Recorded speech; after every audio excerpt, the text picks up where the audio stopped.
Hello, people, family, friends, red pillars, truth seekers.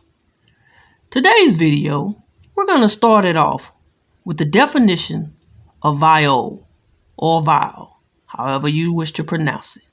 It reads, a musical instrument of the Renaissance and Baroque periods, typically six-stringed, held vertically and played with a bow.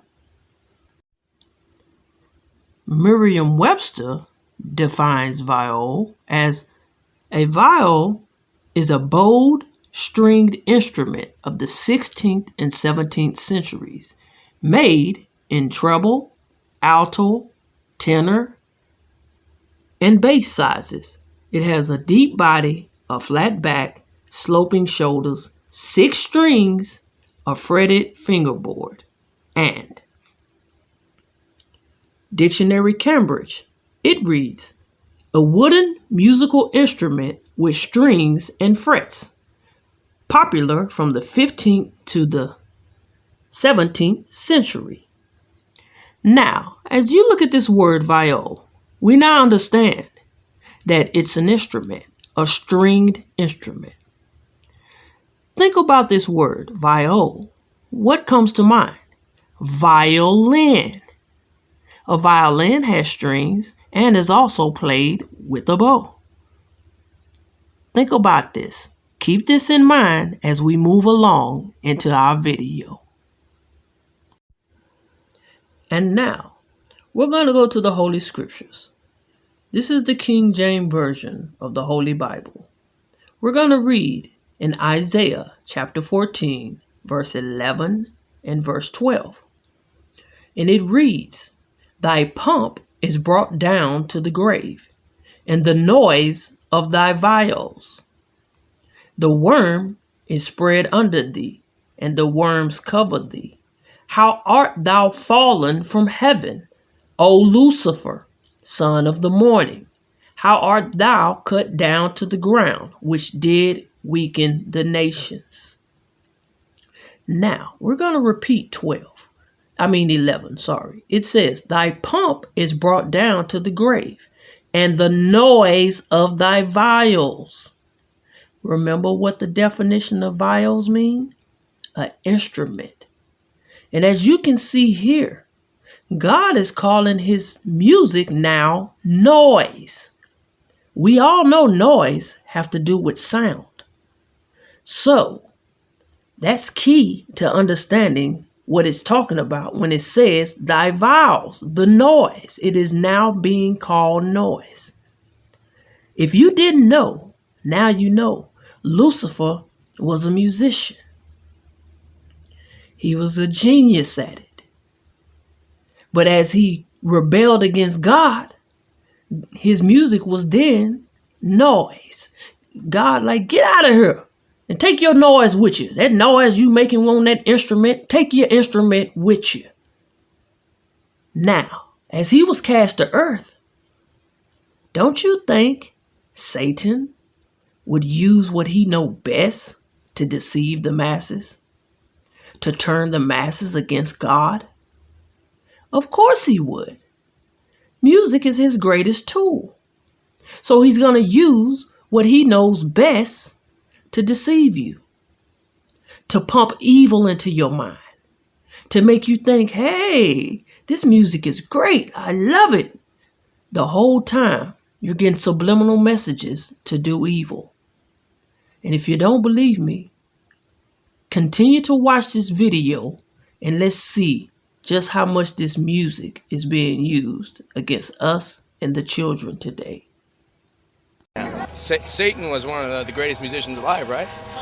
Wasn't he? And then he turned evil, but I don't think this is really recommending evil. I think kids... But there's this whole satanic influence it's believed to be behind rock and roll music. Do you think that's true? No. You think that, Satanism, it's not like that. It's just music. It's rock and roll. That's all it is. So the rest of it's just kind of a show. Oh, yeah. Satan was one of the greatest musicians alive, right? Wasn't he? And then he turned evil, but I don't think this is really recommending evil. I think kids' outlooks on music is described more or less like what's cool and what's not, you know? Do you think Satan has any influence on rock music? No. No. I wouldn't say it's satanic. No, it's not satanic. It's cool. You know, people listen to what they want to listen to. There seems to be a lot of implications that heavy metal and Aussie music contains a lot of demonic or satanic undertones. What do you think about that? No, I don't think so. Do you think he has any influence over rock music? No, Not at all? not at all. There's no message in rock music that has anything to do with the devil or Satan or anything like that. You're just amazed by the power of it. And I was also aware that you could just say, kill, and, just somehow this surge would happen. Music works in mysterious ways, and once it goes in, you have really no say about what it does to you. Music is essentially the manipulation of sound. It has the power to arouse, it has the power to frighten. Billy Joel, looking back on the 50s and 60s, admitted that music was used for a subversive sexual revolution. It has the power to make people feel profane. And all those things they were saying about rock and roll in the early days, saying, oh, it's going to subvert our youth, it's going to make them all want to have sex, it's going to make them all go crazy. They were right. They were right. They were right. They were right. Today, we have a very interesting guest who has been on the show before. His name is Nicholas Schreck, and he has a musical group and organization called Radio Werewolf that he terms a musical terrorist organization. And here, always a pleasure Nicholas, to be here, Tom. How are you? What's been happening to Nicholas Schreck since the last time we met? Well, we're entering phase 2 of Radio Werewolf's operation for world dominion.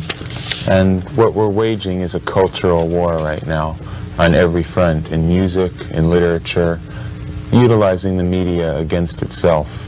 What we're trying to do is bring back a resurgence of the Western European tradition that has been all but lost in the world. And we're using music because that's the instrument that young people respond to right now. We're doing propaganda directly to awaken the wolf in man, because the wolf is a symbol of Western European power and fury, and that's why we use the werewolf imagery. Our music, I wouldn't say political, because we transcend politics. Politics is merely the puppet show of human beings, and we transcend that. But we are interested in the control of human beings for our own purposes. In the words of my collaborator Boyd Rice, it's a fascist occult think tank. And what we're doing is coming up with new strategies and techniques to bring this cultural renaissance into the future, into the 90s. I noticed you have a wolf's ring on your finger there. Well, as I've explained, the wolf has always been a particularly Western European image, and the wolf represents the beast in man. That's what we seek to unleash in humanity, because it's been repressed and tamed by Judeo-Christian values, and that above all is what we seek to eradicate. The wolf should be unleashed. We can hearken back to Norse mythology, where Fenris, the ancient wolf god, was unleashed upon the world, and the Götterdämmerung occurred, the Ragnarok, the end of the world. And symbolically, that is what we are undergoing right now in history, an end of the old order, an end of the old world, and the beginning of a new order. The end. Music of today is absolute swill. It's designed to keep young people passive, restrained, and it's designed to tame them and keep them into sort of domestic sheep. I would separate young people today into two breeds. There's predators, which are the wolves, and there are the sheep, and that's most of them. And we appeal to an elite. We are, frankly, an elitist organization. We seek a few excellent people. We don't want a lot of dross. We don't want a lot of mediocre followers. What we want are people who are capable of action. A lot of, do you see some elements of what you're talking about in other music that's... I think the skinhead movement is a very positive step away from the decadence of the rock and drug culture that has dominated the youth so much. But as Adolf Hitler said, we seek to bring about a youth that has closed its heart to pity. All of the humanist values that Judeo-Christianity has encouraged, we want to wipe them out. It's led to democracy, social humanism, the idea of equality. All of this filth has to be wiped out if the human race is going to continue to take the next step in evolution. What do you people? Well, we are in control because basically we are not a political organization, we are an occult organization. We're working behind the scenes to manipulate the way that people think. The war that we are waging is a guerrilla war on the human mind. And we use musical frequencies, the dominant frequency, which I've referred to before, and symbolism and imagery to awaken dormant aspects of the human mind. Could this parallel somewhat Nietzscheism and Nietzsche? Well, Nietzsche was certainly a forerunner of our thinking because basically we're concerned with evolution, maintaining the very best of humanity and destroying weakness, destroying everything that Judeo-Christianity has succored and kept alive. We have no concern for the homeless, particularly. We don't have any concern in helping people. We're not seeking to convert people. As far as I'm concerned, in 1988, this is the cutting point. Either you're with us now, or you never will be with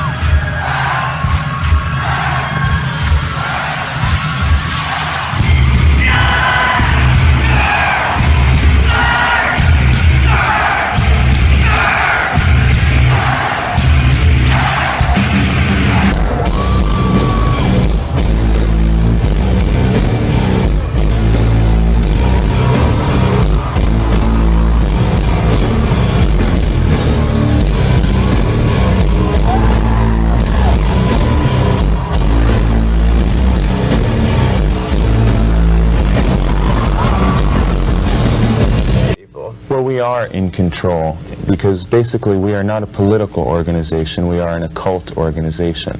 We're working behind the scenes to manipulate the way that people think. The war that we are waging is a guerrilla war on the human mind. And we use musical frequencies, the dominant frequency, which I've referred to before, and symbolism and imagery to awaken dormant aspects of the human mind.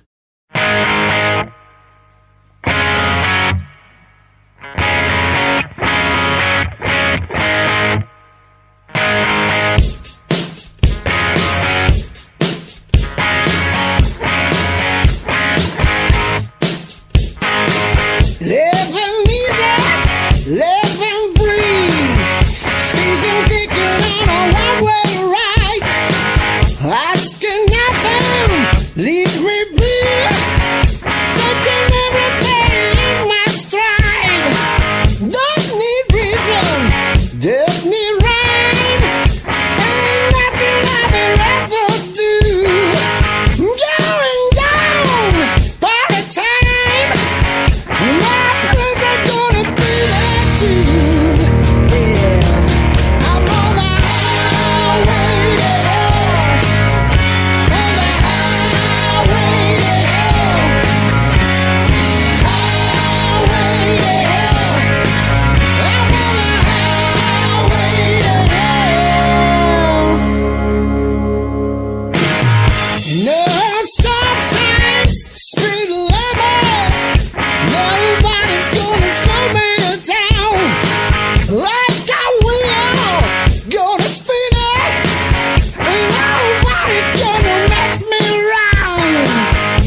when we play that same song backwards, I want you to listen for it saying, He's the nasty one, speaking of Christ, for it says, He's the nasty one, Christ, you're infernal.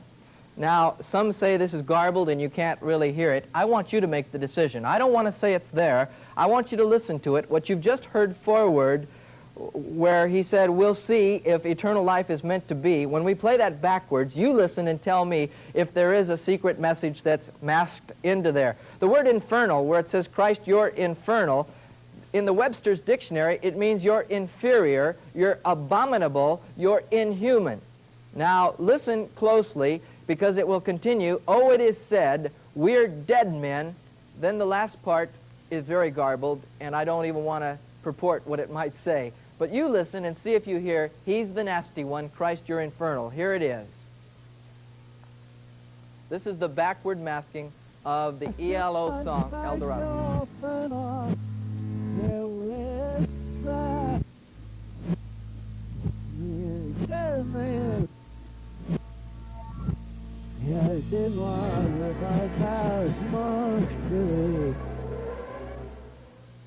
I don't know if I have that on another cut. If they'd like to keep that playing, we'll find out if there's a slower cut. But I did want you to hear that, and I sort of talked over it. But if you had listened carefully, it would have said, He's the nasty one. If we don't have another cut on there, maybe they could go back and we could play that again, because I want you to hear it. He's the nasty one. And as we're waiting for that, I want you to look very closely at the album cover of El Dorado, and you'll get the idea that Satan may be after the children. Now look here, and you'll see that there's two hands, green-type witch-like hands, and I believe this might be the Wicked Witch of the East, taken from the Wizard of Oz. And this really purports the fact that Satan is trying to get the kids. Now, that's my interpretation, but I don't want to say that that is for sure what they're trying to say in this album. Again, I'd like to try to play He's the Nasty One, Christ, You're Infernal. Let's see if we have that queued up on tape, and we can play it for you. Let's hear it right now if we have it.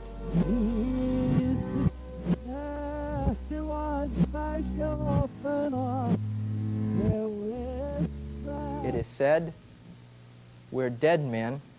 Everyone who has the mark on him lives. That's what some people say it says. Now, Satan, through music, is giving the beast, or the Antichrist system, the power to blaspheme God and Jesus Christ and holiness and the saints of God.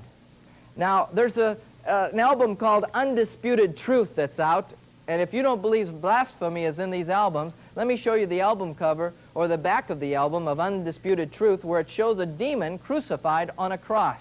Here you see it, a demon crucified on a cross. In Revelations 13, verses 5 through 8, it says, And there was given unto him, unto the Antichrist, a mouth speaking great things and blasphemies. And power was given unto him to continue 42 months. And he opened his mouth in blasphemy against God, to blaspheme his name, and his tabernacle, and them that dwell in heaven. And it was given unto him to make war with the saints, and to overcome them. He's going to make war with the saints of God, and the Bible says for a while he will overcome them. And it says, And power was given him over all kindreds and tongues and nations, and all that dwell upon the earth shall worship him, whose names are not written in the book of the life of the Lamb slain from the foundation of the world. If your name is not written in God's book of life, in the Lamb's book of life, which is the word, the book of life in heaven that says you are one of God's children, if your name's not written there, you're going to follow this Antichrist system. You're going to follow Antichrist and the demon powers and the rock system. If you're into rock and roll today, let me warn you that you may have already been conditioned to become part of this Antichrist or anti-Jesus Christ system. Now, Satan is using the rock groups as his patsies to evangelize the youth of the world. How better could he tell the young people how to turn away from Jesus and how to come to him? They are worshiping the devil. I don't think a lot of young people know they are worshiping the devil. There's a group called Styx, S-T-Y-X. I want to show you a slide of them. And if you look at their album cover here, you're going to see the album cover has the word, The Grand Illusion on it. You have to look very closely under the word Styx. But that's exactly what the devil is pulling off, is a grand illusion upon the teenagers. Styx in the Webster's Dictionary literally means the hateful. Styx was the legendary river encircling Hades, or hell, over which Charon ferried the souls of the dead. Now, I wonder if the group Styx actually knows that in the song, if you listen to it backwards, you'll find out that there is backward masking in it. Now, I'm not saying that Styx put it there. I'm saying that if you play it backwards, you hear something different than what you play it forwards. I'm going to play it forwards for you, and I'm going to play a song called Snowblind. If you listen very closely, you'll hear the song Snowblind, and this is from the Paradise Theater album. Now listen to Snowblind forward. This is forward. Mornings are such cold distress. How did I ever get into this place? Now I'm Now, if you'll listen carefully, I'm going to play that exact segment backwards, and I want you to hear Satan move in our voices. I'm going to play two cuts. One is going to say it at regular speed backwards, and the next will be, I'll slow it down so you can hear it a little better. Let's hear that Snowblind backwards now.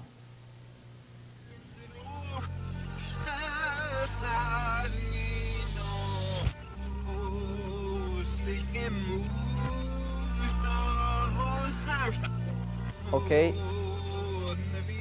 Now if you listened, you heard him say, "Oh, Satan, move in our voices." I want to play that a little slower, and I'm not saying that they put it there. I'm saying that it just sounds to me like it what might be saying that. Now you listen yourself. Let's hear it again.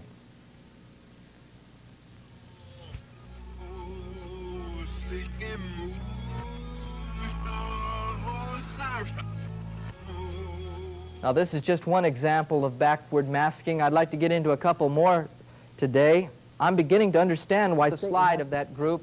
This is one of the lead singers from Ranch and Roll.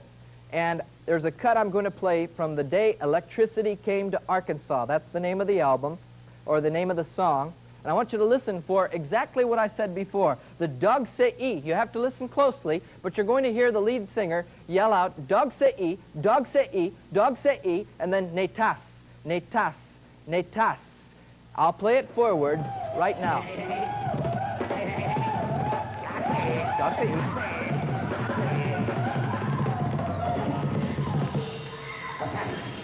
Netas.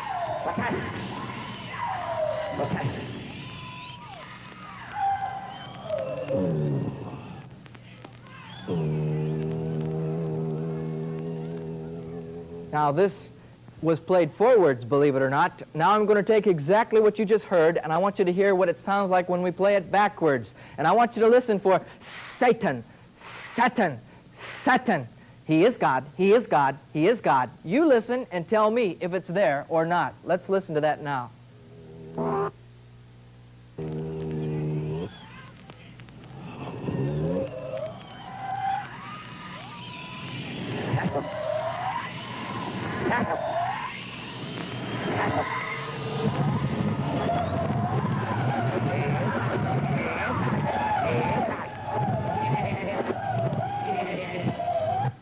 Well, as I listen to it, I hear something.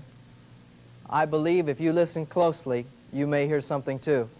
Before I add backwards, it is saying, Satan, he is God. Now, some people say Satan isn't involved with today's rock music. I want you to look at one of these slides of a group called Meatloaf.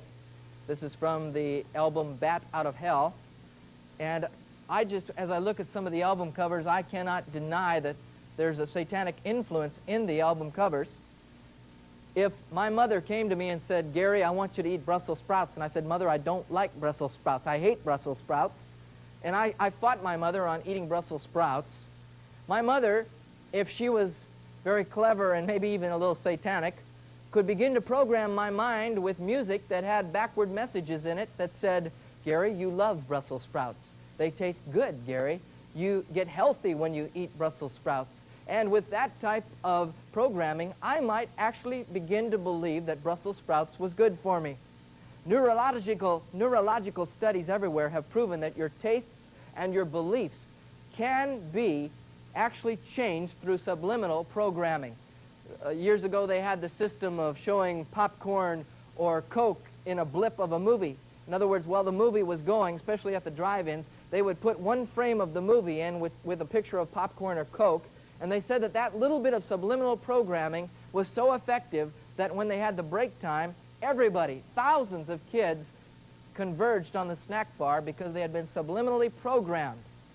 There are books, for instance, Wilson Brian Key has a book out called Subliminal Seduction, where he says that most advertising firms, the major ones today, actually have subliminal programming technicians that put subliminal things into ads and TV advertisements and things that we're seeing on billboards, and so we are constantly being barraged and seduced by subliminal things. One source told me that at the department stores years ago, Jay-Z, H to the Izzo, V to the Izzy, Jehovah God. That's what he calls himself. He believes that he is God, and he believes that Jesus Christ is not the Son of God. He believes that the black man is God. His clothing line is called Rockaware.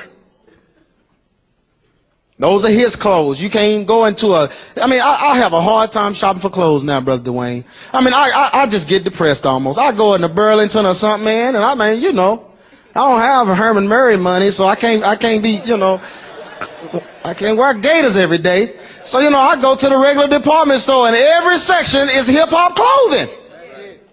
Rockaware, Sean John.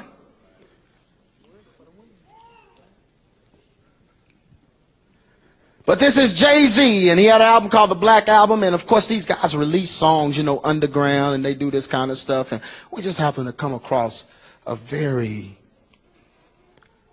disturbing song by Brother Jay-Z. It's a song that he actually recorded and has a backwards message in it, and we had to reverse the song and play the song backwards to get this message for you. Y'all remember back when the heavy metal folks used to do that?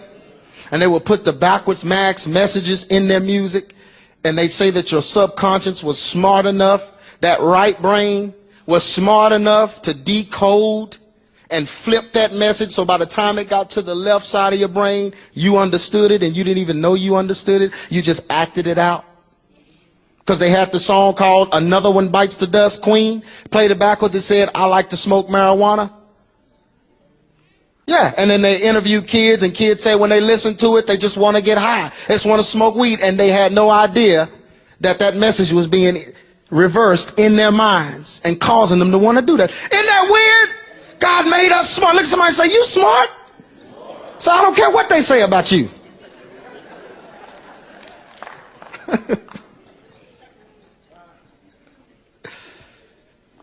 This brother has a very disturbing message in this song.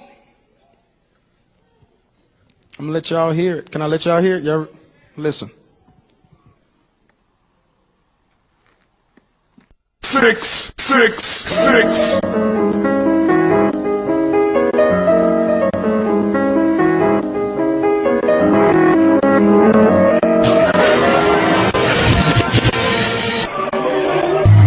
Murder, murder, Jesus. 666.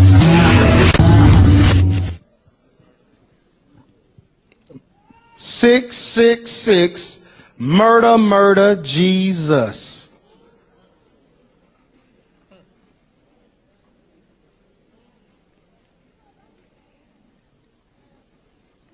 This made you feel kind of funny, didn't it? It's unbelievable. It's unbelievable. I think that we all, as artists, because we're highly sensitive people, and this machine around us, this so-called music industry, is such a demonic thing. It sacrifices people's lives and their essences at the drop of a dime. Hello, everyone. This channel and these series of videos that I am going to create will enlighten the masses on how the conglomerate corporations such as Viacom, Seagram's Wine Group, yes, Seagram's Wine Group, Warner Brothers, Universal, and many other companies, even Bertelsmann in Germany, which you may know as DMG, how all these companies have a conspiracy that is running the rap industry. Well, how it really started was NWA. Because what happened was, we realized that this group would be powerful and influential. Yes, they were like Public Enemy, but the difference was, we found a chink in their armor. We found a way to exploit NWA in a negative manner. First of all, the name was NWA, which we all know what that stands for. And they had guns. You know, I mean, Chuck D had a gun, but he had his gun in a militant way. See, their guns were in a thug gangster way. So we flipped that around, and we promoted them and blew them up as gangsters. They didn't call themselves gangster rappers. We did. We created that. We made that up. So we put the label on them, and all of a sudden, you had a lot of displaced black youth and minorities and gangbangers who wanted to get into the hip-hop art form. Or should I say they wanted to get into rapping, I should say. Now what happened was, by doing that, we knew what would happen. We knew that the thugs would oversaturate rap because we decided to keep signing them. See, when we would see a Talib Kweli, we would turn him away and say he's not marketable. But we see it 50 Cent, we sign like 50 of those a day. Do you feel as though mainstream corporate America, when it comes to the record industry, is trying to dumb down the lyrics to keep people in a state of ignorance? Oh yeah, I mean it's the like, you know, they really don't want to hear PE again, man. They don't want to hear no more Public Enemy, man. No. They don't want to hear, you know, conscious rap anymore. Why not? Well, first of all, it keeps Black America in check because you're only going to grow as much as you see or you hear. You know, so if they bring back PE when, you know, you're talking about a group that would tell you go picket this company or go do this and do it the legal way, man. You know, that's another thing. You know, the lyrics today are quick to pick up a gun, and if you're quick to pick up a gun, they got a place for you. They building them every day. You know, so it's a setup. You know what I'm saying? You pick up a gun or look, let me tell you, you know, I'm slinging cane on the block. You know, but they don't know that's a complete setup, little brother. They already got their game down packed. They know your moves before you make them. So nah, it'll be, but it is. Don't get it wrong. Hip. The letter is the secret meeting that changed rap music and destroyed a generation. Damn. So it says, hello. After more than 20 years, I finally decided to tell the world what I witnessed in 1991, which I believe was one of the biggest turning points in popular music and ultimately American society. I have struggled for a long time weighing the pros and cons of making my story public, as I was reluctant to implicate the individuals who were present that day. So I've simply decided to leave out the names and all the details that may risk my personal well-being and that of those who were, like me, dragged into something they weren't ready for. Damn. Hold on, let me So we gonna tell a story. We gonna tell a story. We ain't scared. You know what I'm saying? What they gonna do? They after us, not just playing. Look, that black van. So look, so he says, between the late 80s and early 90s, I was what you may call a decision maker with one of the more established companies in the music industry. I came to Europe in the early 80s and quickly established myself in the business. The industry was different back then, since technology and media weren't accessible to people like that, like they are today. The industry had more control over the public and had the means to influence them any way it wanted. Right. This may explain why in early 1991, I was invited to attend a closed-door meeting with a small group of business insiders to discuss rap music's new direction. Rap music's new direction. Yeah. Little did I know we would be asked to participate in one of the most unethical and destructive business practices ever seen. Crazy. So this was the meeting. The meeting was held at a private residence on the outskirts of Los Angeles. I remember about 25 to 30 people were being there. Right. Most of them familiar faces. Speaking of those I knew, we joked about the theme of the meeting, as many of us did not care for rap and failed to see the purpose of being invited to a private meeting to discuss the future of hip-hop. Talk to him. Among the attendees was a small group of unfamiliar faces who stayed to themselves and made no attempt to socialize beyond their circle. Based on their behavior and formal appearances, they didn't seem to be from our industry. Our casual chatter was interrupted when we were asked to sign the confidentiality agreement, preventing us from publicly discussing the information presented during the meeting. Needless to say, this intrigued, in some cases, disturbed many of us. The agreement was only a page long, but very clear on matters and consequences, which stated that violating the terms would result in job termination immediately. We asked several people what this meeting was about and the reason for such secrecy, but could not find anyone who had the answers for us. A few people refused to sign and walked out. Nobody stopped them.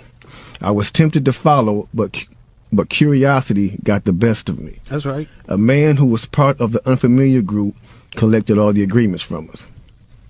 So now it's going to get to the good part because the meeting about to start. Talk to him, Jake. It says, quickly after the meeting began, hold on one second. Get your popcorn, y'all. Popcorn, get your pistol. No, for real though. Quickly after this meeting began, one of the industry colleagues, who shall remain nameless like everybody else, thanked us for attending. He then gave the floor to a man who only introduced himself by first name and gave no other details about his personal background. I think he was the owner of the residence, but that was never confirmed. He briefly praised all of us for the success we had achieved in our industries and congratulated us for being selected as part of this small group of decision makers. At this point, I began to feel slightly uncomfortable in the strangeness of this gathering. The subject quickly changed as the speaker went on to tell us that the respective companies we represented had invested in a very profitable industry, which could become even more rewarding with our active involvement. Damn. He explained that the companies we worked for had invested millions into the building of privately owned prisons, and that our positions of influence in the music industry would actually impact the profitability of these investments. Then he says, I remember many of us in the group immediately looking at each other in awe and confusion. At the same time, I didn't know what a private prison was, but I wasn't the only one. Sure enough, someone asked what these prisons were and what any of this had to do with music. We were told that these prisons were built by privately owned companies who received funding from the government based on the number of inmates. The more inmates, the more the government would pay these prisons. It was also made clear to us that since these prisons are privately owned, as they become publicly traded, we'd be able to buy shares. Most of us were taken back by this. Again, a couple of people asked what this had to do with us. At this point, my industry colleague who had first opened the meeting took the floor again and answered our questions. He told us that since our employees had become silent investors in this prison business, it was now in their interest to make sure that these prisons remain filled. Our job would be to help make this happen by making music which promote criminal behavior, rap being the music of choice. He assured us that this would be a great situation for us because rap music was becoming an increasingly profitable market for our companies, and as employees, we'd also be able to buy stocks in these prisons. Immediately, silence came over the room. You could have heard a pin drop. I remember looking around to make sure I wasn't dreaming and saw half of the people with dropped jaws. My daze was interrupted when someone shouted, "Is this a fucking joke?" At this point, things became chaotic. Right. Two of the men who were part of the unfamiliar group grabbed the man who shouted and attempted to remove him from the house. A few of us, myself included, tried to intervene. One of them pulled out a gun, and we all backed off. They separated us from the crowd, and all four of us was escorted outside. My industry colleague, who opened up the meeting earlier, hurried out to meet us and reminded us that we had signed an agreement and would suffer the consequences of speaking out about this publicly, or even those who attended the meeting. Damn. I asked him, why was he involved with something so corrupt? And he replied, it's bigger than the music business and nothing we can do. And no, it's bigger than the music business and nothing we want to challenge without risking consequences. We all protested as we walked back into the house. I remember word for word the last thing he said. It's out of my hands now. Just remember you signed an agreement. He then closed the door behind him. The men rushed us to our car and actually waited until we drove off the property. Damn. So this meeting, bro. Now that's a lot for a meeting right there. Oh yeah, definitely. You know, and this person later on, he said, you know, this person actually ended up leaving the music industry after this happened. A few years after this, he ended up leaving the music industry. Okay. And he said he just, like, you know, over the years he just felt guilty because he said as he sat back and he watched these plans come to a reality over 2 decades, he sat back and was like, wow, they really pulled it off. Yeah. They really pulled this off. He was like, they were told not to sign any more political rappers, any more rappers that had messages in their music. No positivity. It was all to be gangster rap music that they promoted and put out. So if you wonder where Brand Nubians went, where Pro Righteous Teachers went, where Public Enemy went, where KRS-One went, and all sorts of groups like that was talking, even Queen Latifah and Moni Love and those, you know everybody. What I'm saying? It's a back door. Yeah, anything that was harmless, fun rap, you know, anything that had a message in it had to go. Yeah, that's why if you even notice though, we talk about that all the time. Even be brief with it, you know what I'm saying? Those charms that came out like maybe 1988, 89, the African charms, those they lasted for about 2 years and they disappeared real quick. You know what I'm saying? Yeah, definitely. Now, after reading all this, you know, it actually made me feel a few different ways. The first emotion I felt was shocked because I was definitely taken back by this, just knowing the level of evil that's involved by even thinking of a plan like this. You know what I'm saying? The second emotion I felt was anger. Anger because it's not enough for them to exploit our culture and make all the money off of it. Mm-hmm. Because let's keep it real, the industry has never been favorable towards the artists. Never. But they're going to go beyond the artists to get the artist to influence and lure in the consumer, which they knew at the time were mainly minorities. Yep. In other words, keep promoting gangster rap so that the youngsters will be influenced by them, which in turn will incite them to want to act like them, and it's a very good chance they'll end up in their prison. Yeah. So they're getting paid twice. They're getting paid from the artists they signing, and then they're getting paid from the people that these artists influence that goes to prison trying to be like these artists. Yeah. So they making a killing. A killing. They're using the music business to promote their private prison business. My man is right there talking that right. 1988, a man named Tom Beasley, man. That's the co-founder of the corrections for Corporation of America. That's the CCA. You know what I'm saying? Excuse my French. I'm reading this thing right there real quick. It's the CCA. So in 1988 he founded that, and this is in straight concert with the same thing. So it's like the music business. You do what you do on your side, and over here with the correction facilities we're gonna do on this side, because now in 1970 there was 500 prisons. You know what I'm saying? Only 500 prisons in the United States. To this day, there's 1,700 prisons right now. That means big business. I'm talking about that done flippled over. You know what I'm saying? If flippled over is a word. Because they're making a lot of money off of these things per inmate. You know what I'm saying? So getting with this, with the same thing of the music, it all went hand in hand, and we just partying at the same time. So us as the artists is the tool they use. Yeah. The music is the bait. Yep. And the young consumers are the prey. It's a cold game. Cold game, bro. Cold game. Then I felt sad. Sad because everything we seem to try to create, we always seem to give it away. We're always being tricked and deceived into believing that they have our best interests at hand when clearly they never have and they never will. They never will have our best interests at hand. It's blow after blow after blow after blow. You know, a lot of what he's saying is actual fact. It's actual fact.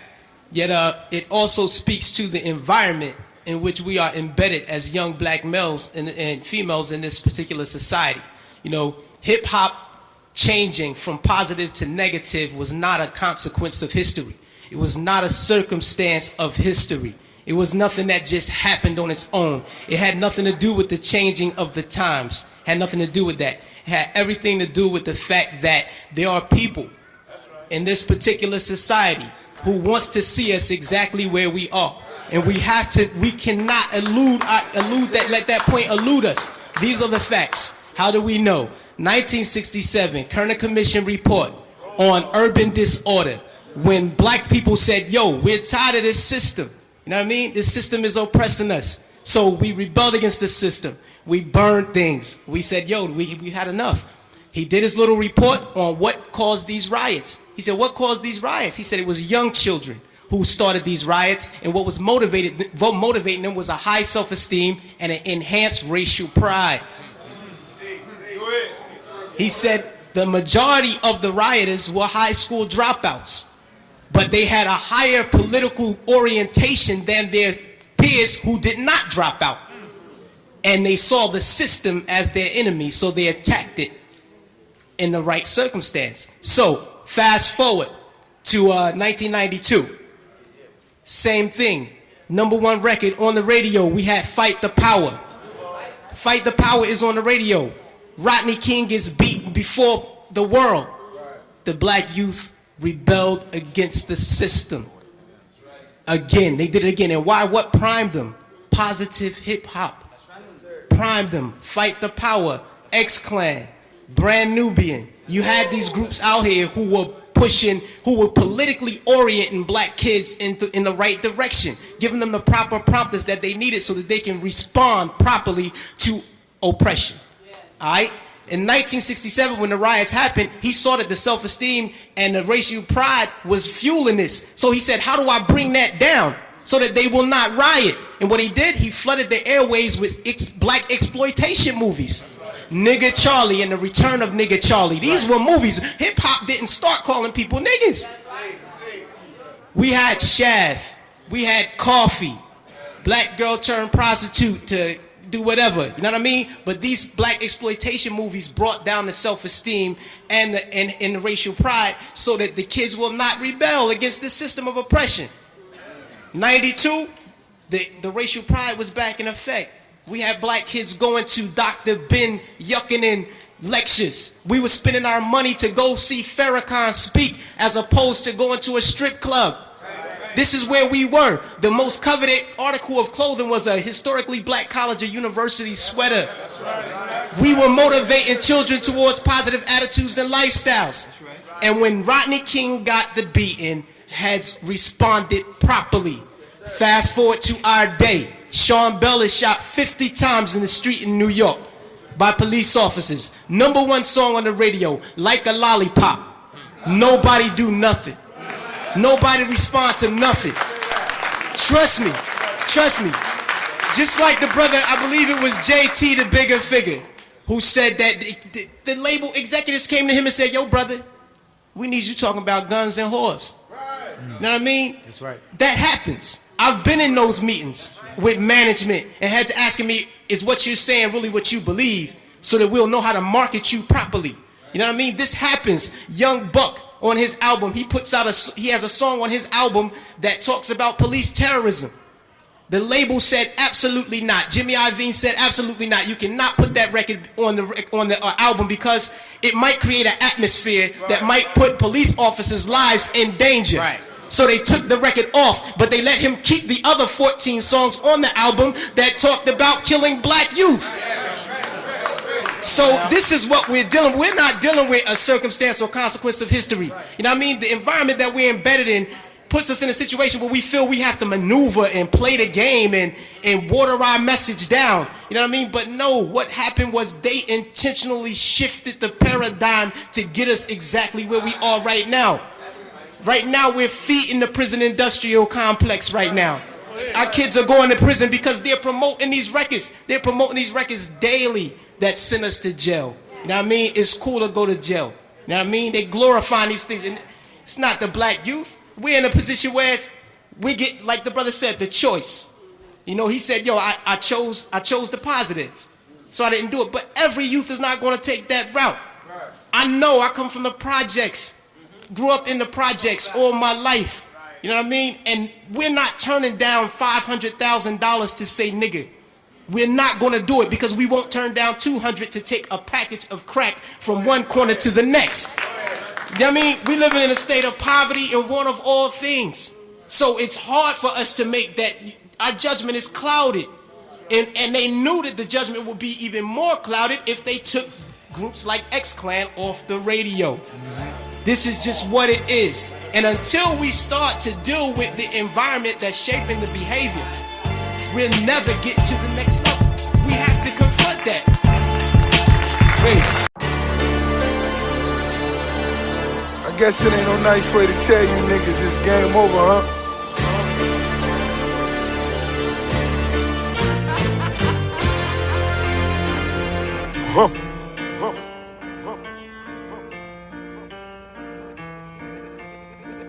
Maybach music. Play for me. Hallucination of money while niggas' stomach just rumble. Had to fuck with the Haitians and break a kilo to crumbles. Nigga living in rubble, but then I'm labeled a rebel. Any nigga want rumble, somebody hand me a shovel. Gotta silence the lambs, get on my Buffalo Bill. Stepping off the Sonoma with the black duffel bag fill. Got a cute bitch with me, favor Camaro for real. Got me mill on the celly, that nigga worth a few mil. I multiply what I manage to multiply. Witness real niggas fail and watch you fuck niggas strive. Witness bitch niggas tell, Jabbar just got 25. At this point in my life, I'm just trying to survive. Homicide, stay on my mind. Christopher Wallace on my time. R.I.P. to the legend. Tupac Shakur with a 9. Machiavelli returns as God forgives and I don't. Resurrection of the real, time to get richer than Trump. I'm rolling the dice. 4, 5, 6. Young nigga, 19, 4 or 5 bricks. Praying on your niggas. Sinners full of hate. God forgives and I don't. Only hustlers relate. Trying to keep my head above water, nigga. Pirates out here, nigga, just trying to stay afloat. Now I ride for my niggas. Fascination with fortune, afford me mansion and Porsches. Panoramas and Porsches, marijuana imported. Dreams of getting cream and never to be extorted. Seen so many things be preposterous not to record it. Product is in demand, profit not far behind. Got on my mother pearl, she fucking up father time. Babies be having babies, I'm talking about how I grind. Niggas thinking it's voodoo the way bricks be multiplying. Affiliated with wealth, associated with death. Self-made millionaire, snatch a triple beam off the shelf. Yeah, straight Grim Reaper, Air Jordans walking the streets. Blackberry boss, one call you put to sleep. Yeah, I'm rolling the dice. 4, 5, 6. Young nigga, 19, 45 bricks. Praying on your niggas. Sinners full of hate. God forgives and I don't. Only hustlers relate. The Lord is my light and my salvation. But I see none of you fuck niggas. Fuck what you heard, nigga. I need to feel it. I need to smell it. I need to see it. Motherfucker. God forgives when I don't. Whoa.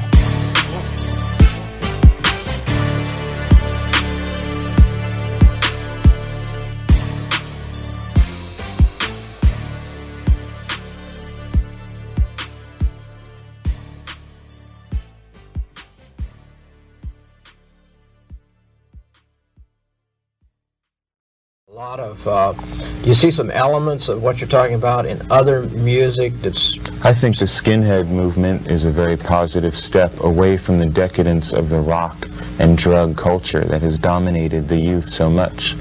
But as Adolf Hitler said, we seek to bring about a youth that has closed its heart to pity. All of the humanist values that Judeo-Christianity has encouraged, we want to wipe them out. It's led to democracy, social humanism, the idea of equality. All of this filth has to be wiped out if the human race is going to continue to take the next step in evolution. What do you... God, I wonder, can you save me? Illuminati want my mind, soul, and my body. God, I wonder, can you save me? Secret society, trying to keep the army. God, I wonder, can you save me? Illuminati want my mind, soul, and my body.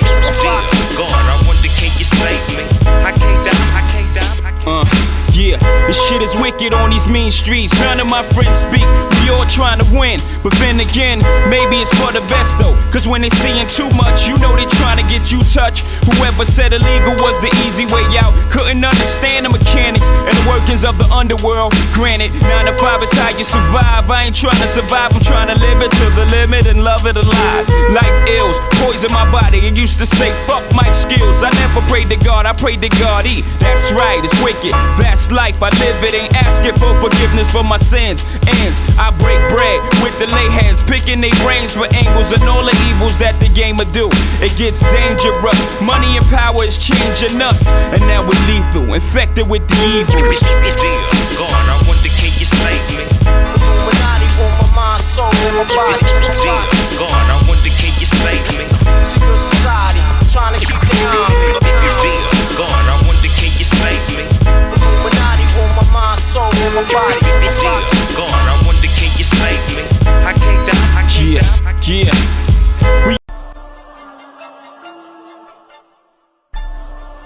Yeah, nigga, you know how we rockin', nigga. Keep thudders in our pocket, nigga. No lack when they feel by the drill, nigga. Fuck the other side. This lifestyle that I'm living, they clippin', shoot started pimpin', lil' Mitchie, holdin' the cement, run up and get hit with flip. They yellin' 8 like we drillin', from 48, that's a killin'. Body drop, niggas get missing, that's why you hidin' and snitchin'. You nigga pussies and feelin', yeah, we keep Thomas and 50. You nigga barking with bitches, you nigga scared and you snitchin'. 50 shots, 30 shots, hit you with this fucking Glock. I bet I make your heart stop. My clip and shoot out 50 shots. And when I shoot, I never stop. We on the block, we keep them drop.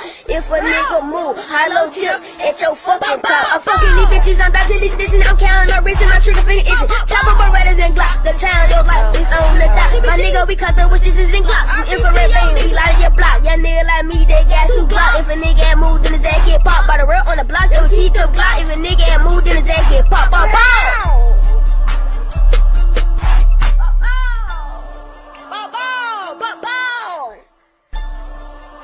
Shout out to Lil Herb, man. CBG the move, man. You know how we rockin', nigga. Keep that in our pocket, man. No lack of wind, they feel by the drill, nigga. Fuck the other side. MIP CEO, boy. MIP who got it, man. RP Lil Honey, can't forget about the red niggas, man. Salute all the father soldiers.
because basically we are not a political organization, we are an occult organization.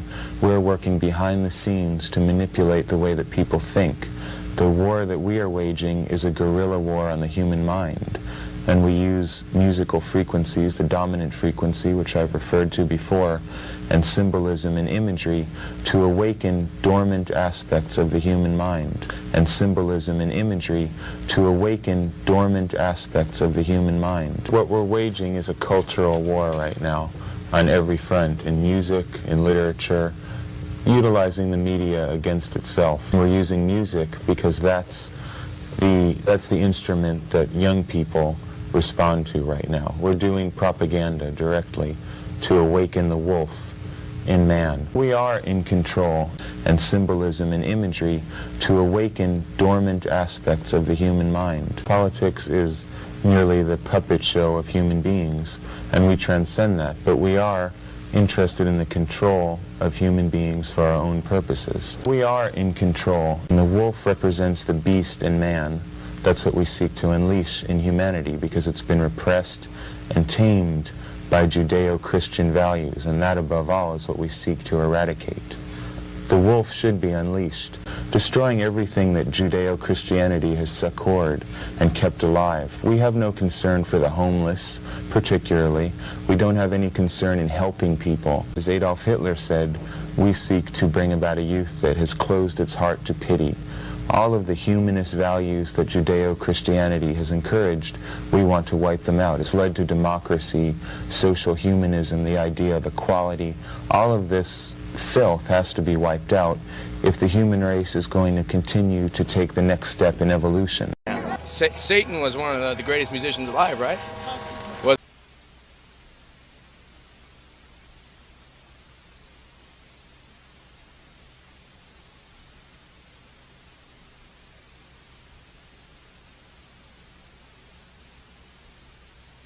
Let's come back to the beginning now for a minute. Let's go back to 1966, when this whole thing got started.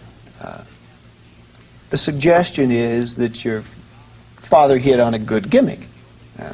You're always accusing the church of being hypocritical and using gimmicks, but it seems to me that your father hit on a very good gimmick. And then there was a lot of showmanship involved. I mean, nudes on altars and satanic ceremonies.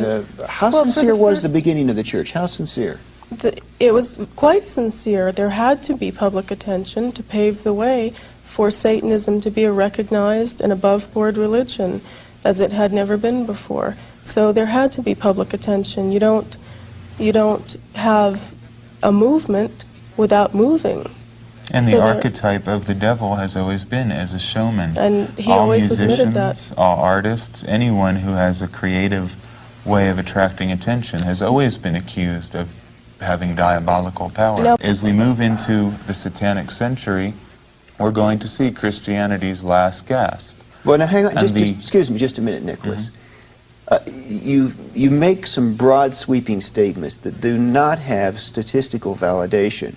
Now, while it is true that certain televangelists have had a marked drop in their audiences, overall, the growth of religious media in America is exploding. Can you quote me any statistics in regards to religious radio stations and religious television stations? Much more. Do you know how fast they are growing in this country? There's much more religious media than ever. That's not what I'm saying. And I think I'm saying that's a sign of the death throes of Christianity. You've given up your ideals, and now you're joining the devil's ranks, which is to entertain people. Sammy Davis Jr., he's been pictured worshiping on one of your father's altars, wearing a pentagram. Was he at a time a follower of the church? At a time, yes.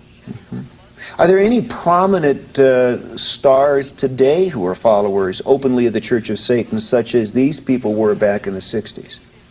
There are, and some of them we already know of. Some Who? of them, well, if you want entertainers, King Diamond is a member of the Church of Satan. He openly admits that. None of these other heavy metal people are. Right. And then there are other actors as well. Because of for whom? For example, whom? Well, because of the recent hysteria we've seen, I'm not going to put their There their are people in careers every in field of jeopardy. endeavor, in architecture, science, Oh, as a art. matter But why? of fact. You see, you blame it on hysteria, but in fact, if they're a follower of Satan, should they not be willing to step forward and say so? I mean... Well, that's what we're embarking on now. Well, We what are the in 90s process. are going to see is a massive rise of Satanism. People are going to come out of the shadows and reveal themselves as thoroughgoing Satanists. Because what we're seeing now is the death struggle between the Judeo-Christian idea and archetype and the more ancient Satanic archetype.